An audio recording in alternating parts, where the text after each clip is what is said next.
Hi guys, this is the advisor and welcome back to my channel.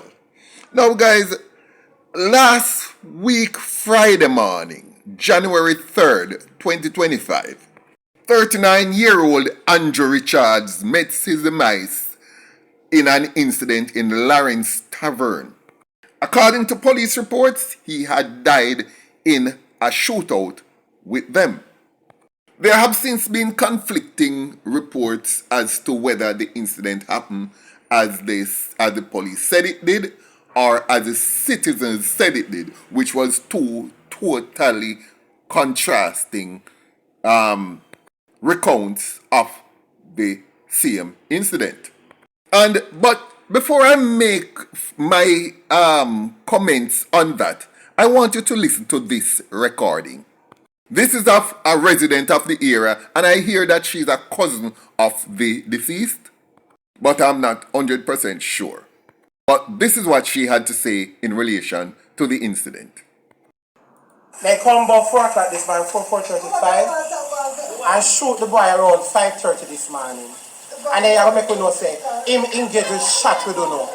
When I just 3 shot alone, but 3 shot when me saying about 3 after, and I got 3 shot bus. Man in a shootout we don't know. When you take up a man out of bed, ask the gun by the time when you ask the gunman get shot, them stop on my gate. The police ask me say, who are the bad people them around here? If I don't know say man are dead around here, I'm also born down around here and all of them something. They say, you're supposed to know that because I don't know the law.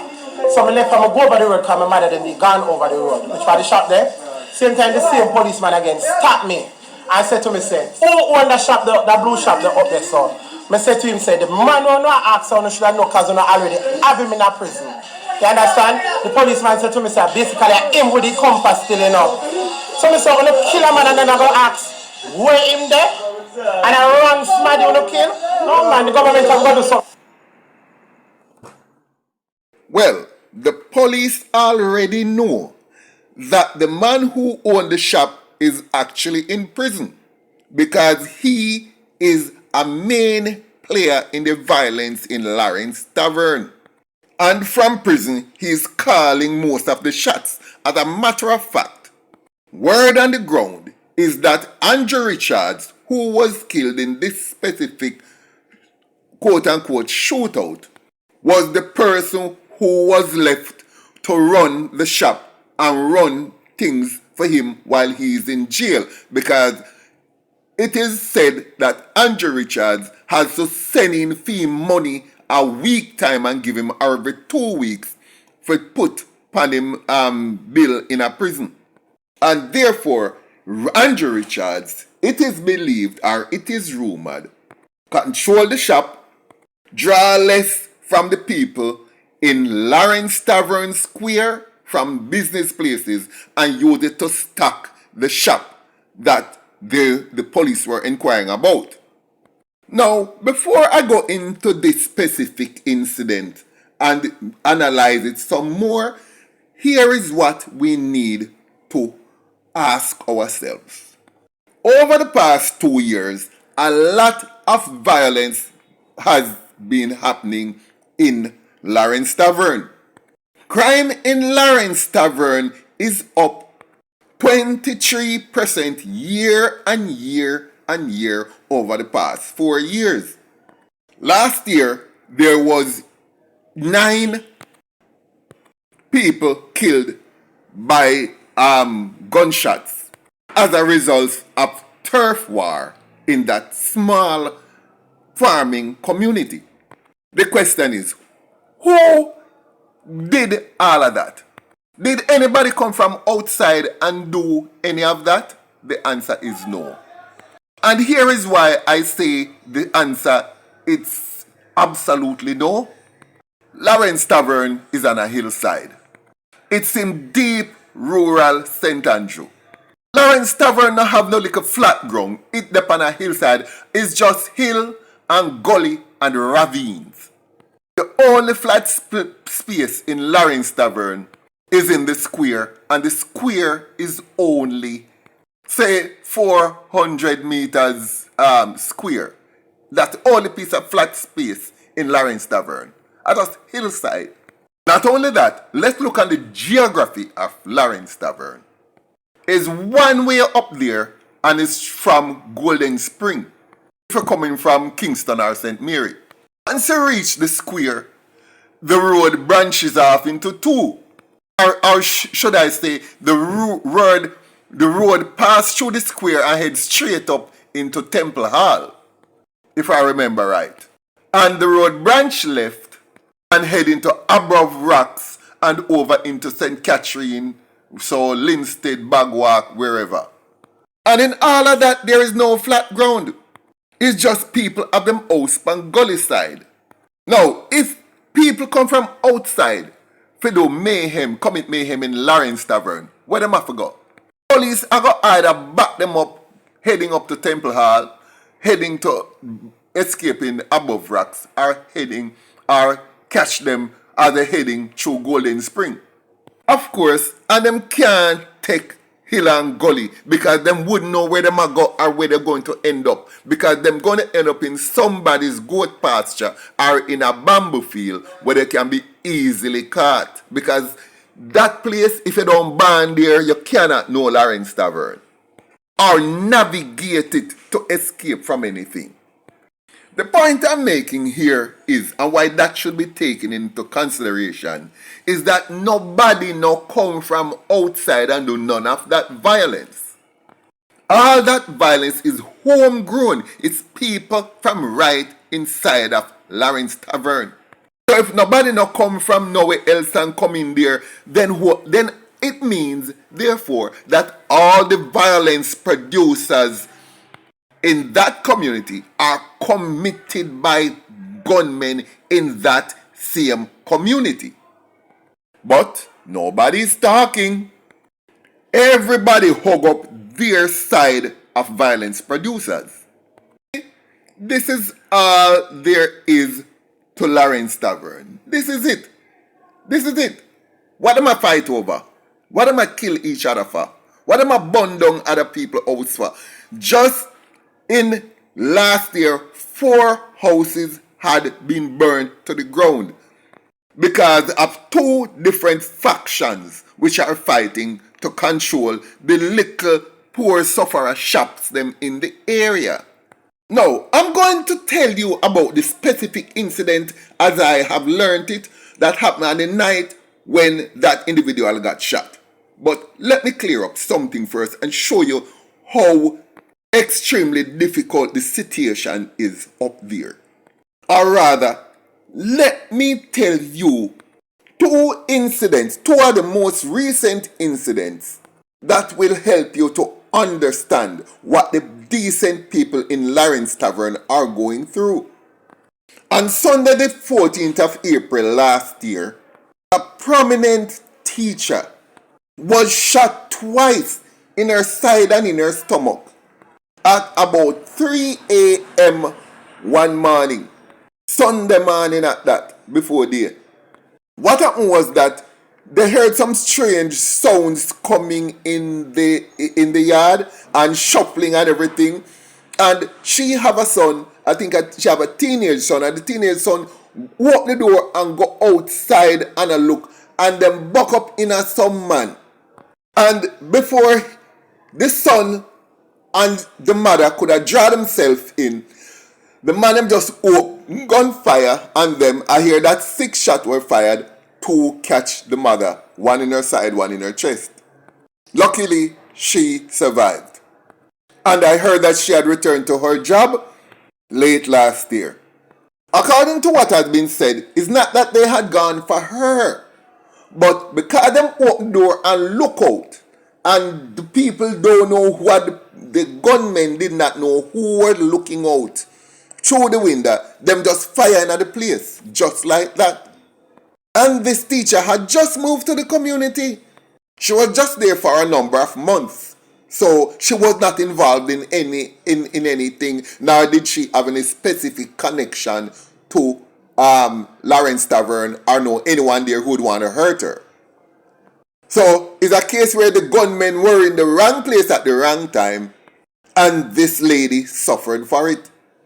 And just a few days later, after that first incident which happened on the 14th, on the 22nd, there was a drive-by in the area, and men in a car drive and shoot 3 men that were just standing at a place them call Burnt Shop Square.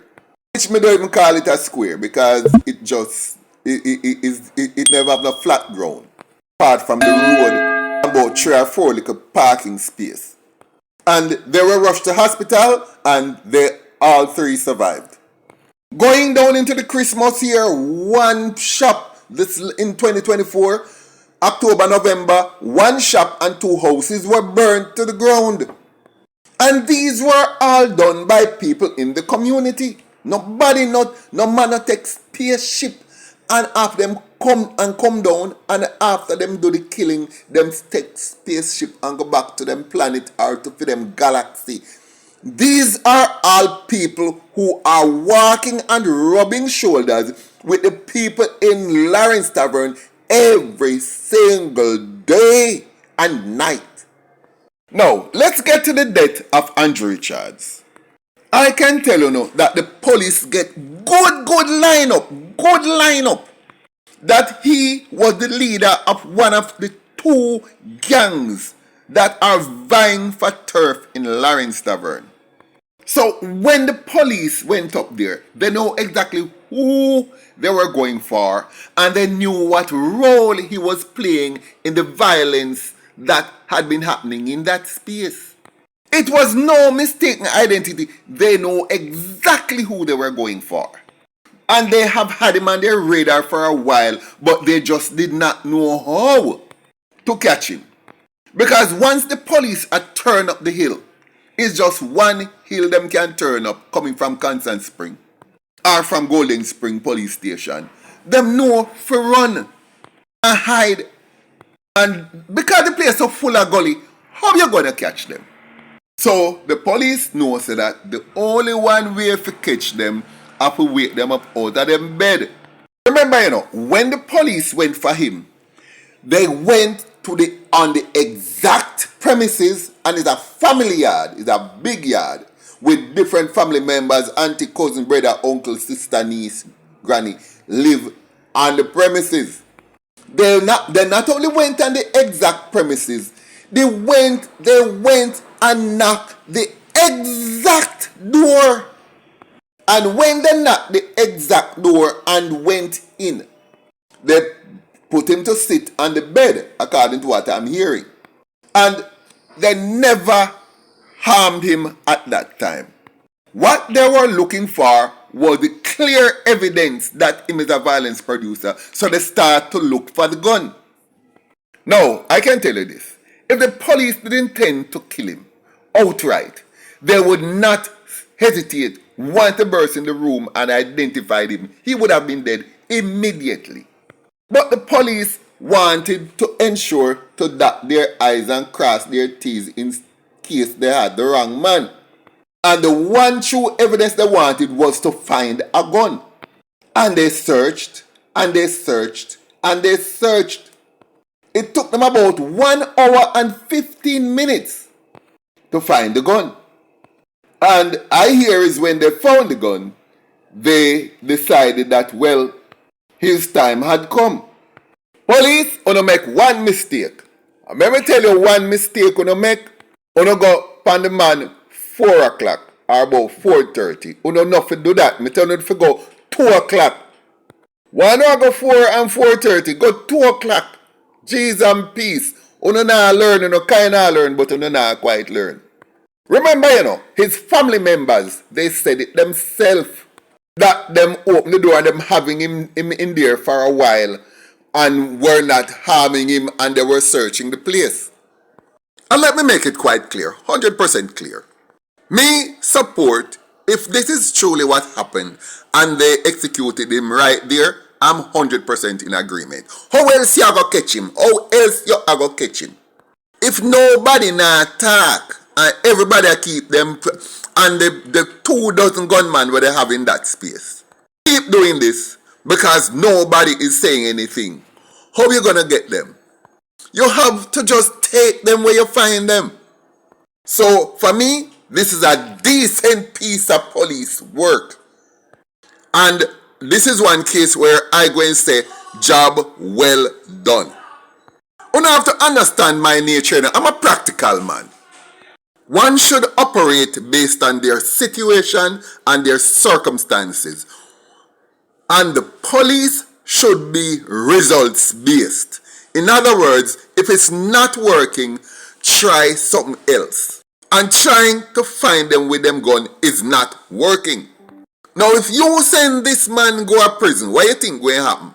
Well, first of all, before him go to prison, he's gonna be charged, and then he's gonna get bail. Come back and come create more havoc. And if after 2 years, the case comes up for trial and him may get off, and if he does go to prison, him go join the owner for the shop, and the two of them now start run the place from prison, which is not going to make any difference. Therefore, the police shows expediency. And this, of course, should be how police think. Practicality and expediency should be an aspect of policing. Do what works. And waiting to find them with them gun pan them does not work. Now, I'm going to ask you guys to look at another clip. And this clip is of a protest. This is his uncle leading this protest to clear his name that he had a gun. That's all he wants, to clear his nephew's name. And this is what he has to say. Jamaica needs to clean up, but the police them need to do better job and stop kill people, put and put gun on them. That's not right. Sure. That's not right. Sure. I don't do that for escape, but Kirk, them do that for escape, Kirk. And I don't like that you can't kill an innocent man and put a gun on him. It's not right. You corrupt, you mess up the man's name. And the name more and name for clear, just the name in dead already and can't come back. And even if we don't get no justice, I just want Jamaica people to know that I just the gun part more and come off of my name. The murderer part more and come off of his name. Just that. Just that more. I don't want a gun part for his name. The police them murder him and put gun on him and them pass my veranda and them could have come on my veranda to and knock on my door and kill me. And then the upstairs part in my father's house and me downstairs and Andrew door the right here so, the back door. And they murder Andrew, me hear the shot them and me hear when Andrew ball out one time. I mean I hear him again but I never know so they shoot him. Because him so coward, me think I'm fright when me and girlfriend start ball, but me still never know say shoot him because me dey crack my window and I see the police them out at the outside, but me know the police will come at Tavern Gully one day. Because the youth them not behave themselves around there, but Andrew just get caught up in it. The wrong man get caught up in it. When you say caught up, what do you mean though? People might see the wrong way. Alright, Kirk, example, me a bad man Kirk. And then me come and hurt somebody else who innocent. You understand me?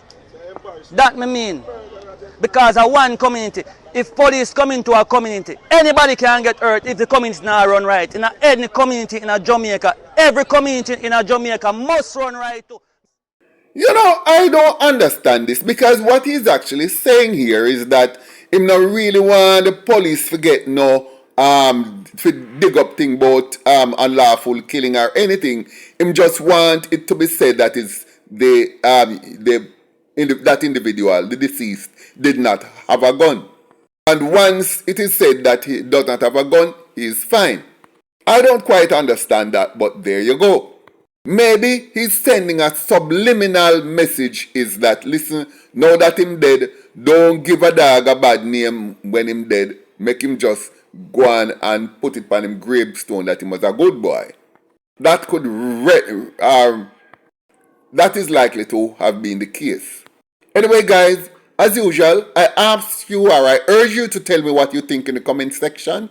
I look forward to hearing from you and share your ideas with me. I'm willing to learn. Thanks for popping by. Like, share, leave a comment below, and I look forward to seeing you in my next video.